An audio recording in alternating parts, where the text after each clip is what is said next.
हमने first part में पढ़ा था कि इशू ऑफ शेयर्स का इंट्रोडक्शन, कि शेयर क्या होते हैं, शेयर होल्डर्स क्या होते हैं, शेयर कैपिटल क्या होती है, how many types of share capital and how many types of subscription also. Okay, but in this part ना we will read about the how many types of, actually क्या types होते हैं shares के. ठीक है, यानी कि हम किस टाइप में उसे इशू करवाते हैं. ठीक है, और क्या क्या उसकी जर्नल एंट्रीज़ को पास किया जाता है.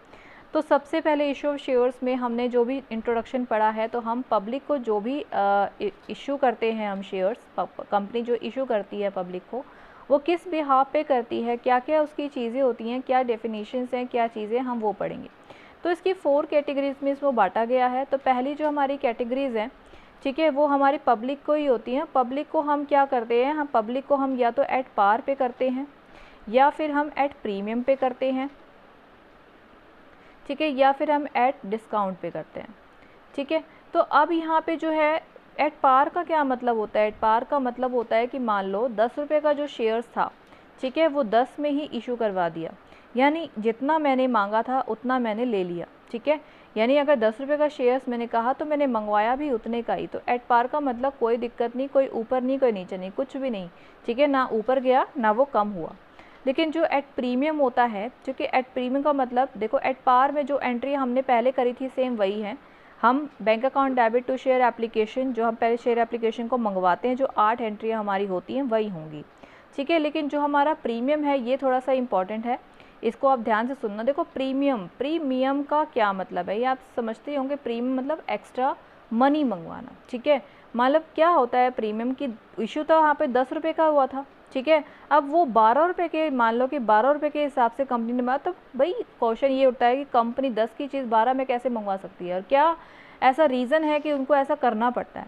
तो ऐसा रीज़न सिर्फ एक ही होता है कि यहाँ पर शेयर्स की जो है डिमांड बढ़ जाती है. ठीक है, जब किसी चीज़ की डिमांड बढ़ जाती है और सप्लाई कम हो जाती है ना, ठीक है, तो वहाँ पर हमारा प्रीमियम का वर्ड आ जाता है. ठीक है, तो जहाँ पर हमारी डिमांड है, यानी लोग डिमांड कर रहे हैं भाई मुझे ये वाला शेयर चाहिए, ठीक है, ये शेयर्स चाहिए, लेकिन उसकी सप्लाई इतनी नहीं है, इसलिए उसके रेट को ही बढ़ा दिया गया कि 10 वाला शेयर जो है 12 में मिलेगा तभी आपको मिल पाएगा, नहीं तो नहीं.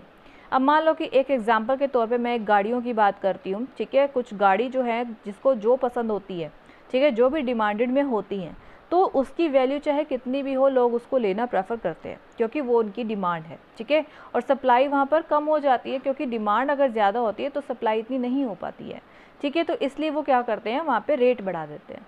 ठीक है, और कुछ ऐसा इसलिए भी होता है कि वो उसका नाम होता है, एक रेपुटेशन भी होती है. ठीक है, रेपुटेशन जहाँ पर भी होगी, जहाँ पर भी उस ब्रांड का नेम होगा, वहाँ पर उसका प्राइस एक्जैक्टली ज़्यादा ही होगा. कुछ एक्स्ट्रा अमाउंट होता है कि रेपुटेशन के लिए यहाँ पर एक्स्ट्रा अमाउंट पे किया जाता है. ठीक है, जैसे 10 वाला 12 में, 12 वाला 14 में, तो ये सब होता है. ठीक है, तो ये जो चीज़ है वो हमारी प्रीमियम की होती है. ठीक है, अब होता है नेक्स्ट डिस्काउंट. तो डिस्काउंट तो आप समझते ही हैं, डिस्काउंट का मतलब होता है कि जो 10 वाली चीज़ है 9 में मिल रही है, 8 में मिल रही है, 7 में मिल रही है, ये हमारा क्या होता है, डिस्काउंट होता है कि कम में चला जाना. लेकिन आपकी इस वाले चैप्टर में इस डिस्काउंट को तो हमने क्लोज ही कर रखा है, क्योंकि पहले जो हमारा जो कंपनी एक्ट है ना, वो हमारा 2013 है.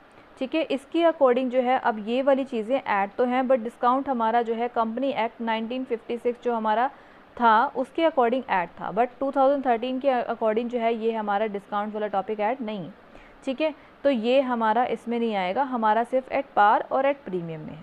ओके, हम प्रीमियम की बात कर रहे थे, तो प्रीमियम का मतलब क्या होता है, प्रीमियम हमेशा जो होता है वो हमारा क्रेडिटेड होता है.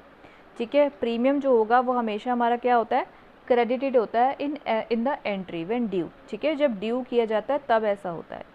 ठीक है, तो हमारा जो पहला आपका जो पॉइंट था वो यही था कि हमारा प्रीमियम क्या है, और दूसरा पॉइंट जो है इसको हम सिक्योरिटी प्रीमियम के नाम से बोलते हैं कि सिक्योरिटी प्रीमियम जो होता है is always credited in the entry when due. ठीक है, जब आपके पास कोई भी ड्यू की एंट्री होती है वहाँ पे सिक्योरिटी प्रीमियम को ड्यू कर दिया जाता है. ठीक है, अब मान लो कि आपके पास 10 रुपये का जो शेयर्स था वो 12 रुपये के में आ रहा था, तो ये जो 2 रुपये एक्स्ट्रा हो गई, ये 2 रुपये किसी में भी चीज़ में ऐड हो सकते हैं. मान लो कि आपके पास 3 रुपये की एप्लीकेशन थी, 4 की अलॉटमेंट थी. ठीक है, 2 रुपये की फर्स्ट कॉल और फिर आपका 1 रुपये का जो है फाइनल कॉल है. ठीक है, तो आपके 2 रुपये इसमें भी ऐड हो सकते हैं, इसमें भी ऐड हो सकते हैं, इसमें भी ऐड हो सकते हैं, इसमें भी ऐड हो सकते हैं.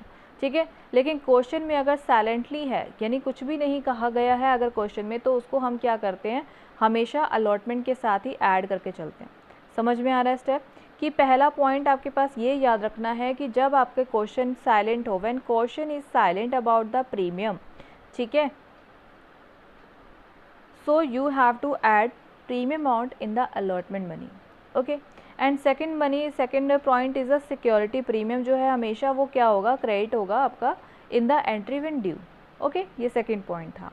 ठीक है, अब बात कर लेते हैं कि यहाँ पर इसकी एंट्री क्या होती है। एंट्री का मतलब अलॉटमेंट के साथ होता है। मान लो कि 4 रुपये की अलॉटमेंट है और 2 रुपये का आपने प्रीमियम ऐड करवा दिया, तो अलॉटमेंट तो टोटल 6 रुपये की हो गई ना। ठीक है, तो जब हम ड्यू की एंट्री करते हैं वो क्या होती है, ड्यू की एंट्री की share allotment to share capital होता है, राइट, यही होता है। ठीक है, और मैंने अभी कहा है कि जो सिक्योरिटी प्रीमियम होता है वो हमेशा क्रेडिट होता है according to the nominal account, because the all the loss and expenses are debited, ठीक है, according to the nominal account, and all the income and gains are the credited. ठीक है, तो हमारी इनकम ही हो रही है ना ये 2 रुपये की एक्स्ट्रा, तो इसलिए हमारी सिक्योरिटी प्रीमियम क्या होएगी, क्रेडिट होएगी according to the nominal account, because this is a nominal account. Okay, so जो भी आपके पास अमाउंट होगा, मान लो कि आपके पास 10,000 के शेयर्स हैं, ठीक है, तो 10,000 के shares according to this value you have to multiply the amount and right here. ठीक है, शेयर कैपिटल इज़ 4 रुपीज़, ठीक है, 4 मल्टीप्लाई 10,000 दैट मीन्स 40,000 रुपीज़। ठीक है, और आपके पास सिक्योरिटी प्रीमियम आपकी 2 रुपीज़ की है, तो 2 रुपीज़ मल्टीप्लाई 10,000 के आपके शेयर्स हैं। ठीक है, तो आपके पास 20,000 का जो है प्रीमियम ऐड हो जाएगा, तो टोटल आपके पास जो है 6 रुपये थे, तो 60,000 आपके पास शेयर अलॉटमेंट में चला गया। ठीक है, लेकिन जब बैंक की एंट्री होती है, जब इसकी रिसीव की एंट्री होती है, तो रिसीव में हम क्या लिखते हैं, bank account debit to share allotment लिखते हैं। ठीक है, तो वो कितना अमाउंट चला जाएगा, वो टोटल आपका वही जाएगा जितना आपने प्रीमियम के साथ उसको ऐड करवाया है। ठीक है, यानी 60,000 का पूरा आपको रिसीव होने वाला है, क्योंकि प्रीमियम भी आपने लिया ही है। ओके, इसी के साथ ना एक टॉपिक और होता है जिसको हम नाम देते हैं शेयर इशू एक्सपेंस। ठीक है, अब शेयर इशू एक्सपेंस क्या एक्सपेंस का मतलब क्या होता है कि एक्सपेंस मतलब शेयर को इशू कराने में भी कुछ कॉस्ट, कुछ एक्सपेंसेस तो लगते ही हैं। ठीक है, तो वो एक्सपेंसेस एज इट इज़ एक एक्सपेंस की तरह काम करते हैं जिसको हमें पेमेंट करनी होती है।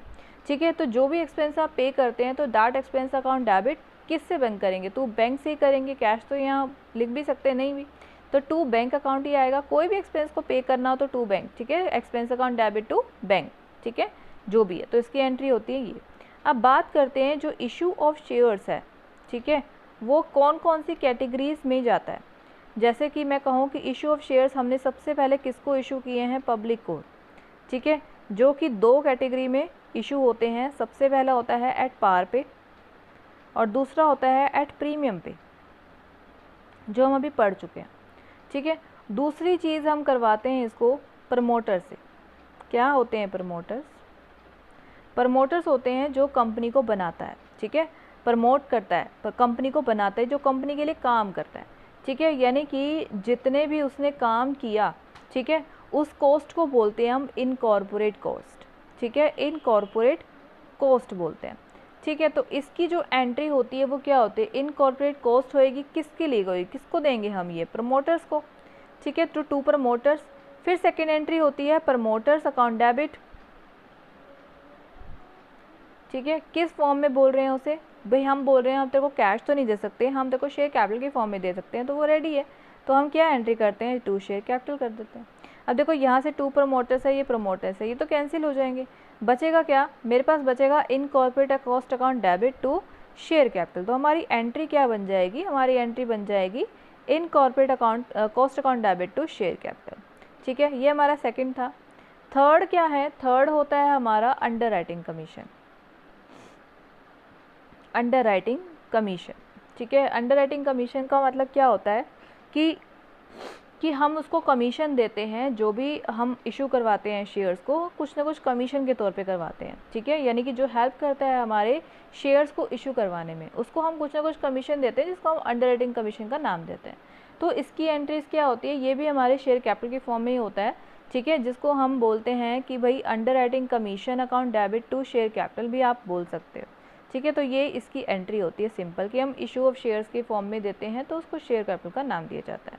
ठीक है, तो ये होता है। और हमारा जो चौथा होता है वो हमारा हम करते हैं, चौथी चीज़ होती है हमारी वेंडर्स को, ठीक है। तो हमारी जो है वेंडर्स को, अब इसके लिए जो है अलग से हमें टॉपिक बनाना होगा। तो हमें सिर्फ अभी ये चीज़ पढ़नी है कि हम 4 कैटेगरी भी बात कर रहे हैं। पहला होता है हमारा पब्लिक, ठीक है, जो हमने अभी पढ़ा, जिसमें एट पार एट प्रीमियम हमने पढ़ा। फिर होता है प्रमोटर्स, प्रमोटर जो हमारी कंपनी को बनाता है, प्रमोट करता है, ठीक है, और उसके लिए जो हमारे खर्चे होते हैं उस खर्चे को हम इनकॉर्पोरेट कॉस्ट का नाम देते हैं, ठीक है, जिसको हम शेयर कैपिटल में आपको इशू करा दिया जाता है। और अंडरराइटिंग कमीशन का मतलब जो हमारे हेल्प करता है इशू ऑफ शेयर्स, यानी शेयर्स को इशू कराने में, तो उसको हम कमीशन के तौर पे पे करते हैं, तो उसको हम अंडरराइटिंग कमीशन का नाम देते हैं, जिसकी एंट्री होती है under commission to share capital, right, ठीक है। और चौथा होता है हमारा वेंडर। वेंडर वैल्यू एक्चुअली क्या होता है, जिससे हम खरीदते हैं बेचते हैं, यानी कोई भी हमने या तो एसेट्स खरीदी बेची है या बिजनेस खरीदा बेचा है, तो वो हमारे वेंडर्स होते हैं, ठीक है। ये बहुत लंबा टॉपिक है, तो इसके लिए तो हम अलग से एक टॉपिक बनाएंगे, अलग से वीडियो बनाएंगे, ठीक है, वो नेक्स्ट पार्ट में करेंगे। अब इस पार्ट में आपने जो जो पढ़ा वो आपको अच्छे से समझ आ गया होगा, आई थिंक। तो हमने क्या पढ़ा, हमने पढ़ा कि जो शेयर्स है वो किस फॉर्म में है, एट पार पे, एट प्रीमियम पे, एट डिस्काउंट पे। बट डिस्काउंट आपका इसमें नहीं है क्योंकि वो 1956 के अकॉर्डिंग था, और हमारी जो कंपनी एक्ट है वो 2013 अब हो गई है, ठीक है, तो इस वाले में तो नहीं है।